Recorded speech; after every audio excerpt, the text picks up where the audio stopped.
Mount Everest 29,000 feet ऊंचा है और माउंट कैलाश 22,000 फीट। सन 1953 में एडमंड हिलेरी और तेंजिन शेरपा के एवरेस्ट पर फतेह पाने के बाद आज तक लगभग 4,000 लोग एवरेस्ट जीत चुके, मगर आज तक एक भी इंसान माउंट कैलाश के शिखर को नहीं छू सका।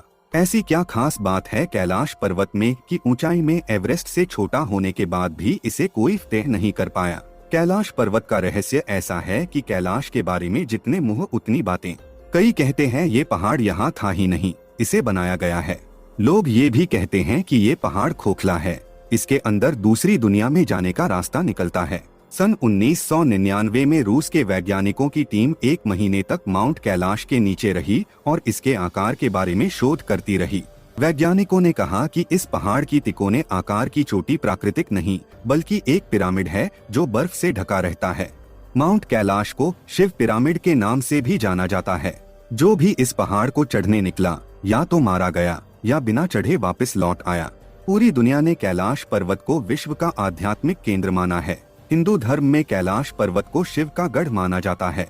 कहते हैं पर्वत पर शिव और पार्वती विराजते हैं, मगर इस रहस्यमय पर्वत का नाम सिर्फ हिंदू धर्म की किताबों में ही नहीं आता। जैन धर्म के अनुयायियों का मानना है कि सबसे पहले तीर्थंकर ऋषभनाथ को कैलाश पर्वत पर तत्व ज्ञान प्राप्त हुआ था। बौद्ध धर्म के अनुयायी भी मानते हैं कि महात्मा बुद्ध पहाड़ की चोटी पर रहते हैं। तिब्बत के डाओ अनुयायी इस पर्वत को पूरी दुनिया का आध्यात्मिक केंद्र मानते हैं। डाओ धर्म तिब्बत में बौद्ध धर्म से काफी पहले से है।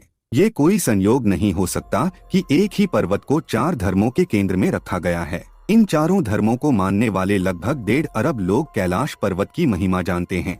ऐसा कहा जाता है कि कैलाश पर्वत ने चीनी सरकार को धूल चटाई थी। सन 1980 में चीनी सरकार ने इटली के पर्वतारोही रेनहोल्ड मेस्नर से कैलाश पर्वत फतेह करने की गुजारिश की। रेनहोल्ड ने कैलाश पर कदम भी रखने से मना कर दिया। चीनी सरकार ने फिर कुछ पर्वतारोहियों को कैलाश पर चढ़ने को कहा, मगर इस बार पूरी दुनिया ने चीन की इन हरकतों का इतना विरोध किया कि हार कर चीनी सरकार को इस पहाड़ पर चढ़ने से रोक लगानी पड़ी।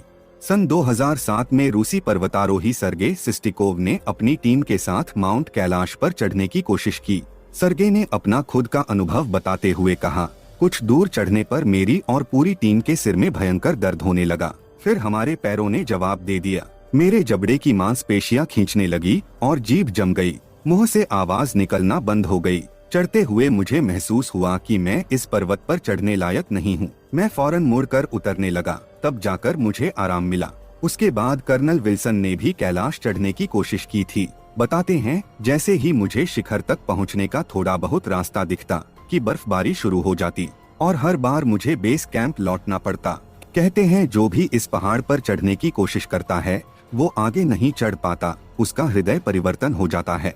यहाँ की हवा में कुछ अलग बात है। आपके बाल और नाखून 2 दिन में ही इतने बढ़ जाते हैं जितने 2 हफ्ते में बढ़ने चाहिए। शरीर मुरझाने लगता है, चेहरे पर बुढ़ापा दिखने लगता है।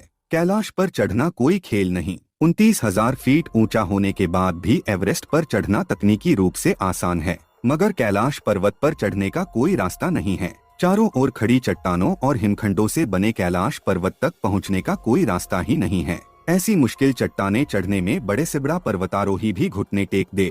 हर साल लाखों लोग कैलाश पर्वत के चारों ओर परिक्रमा लगाने आते हैं। रास्ते में मानसरोवर झील के दर्शन भी करते हैं।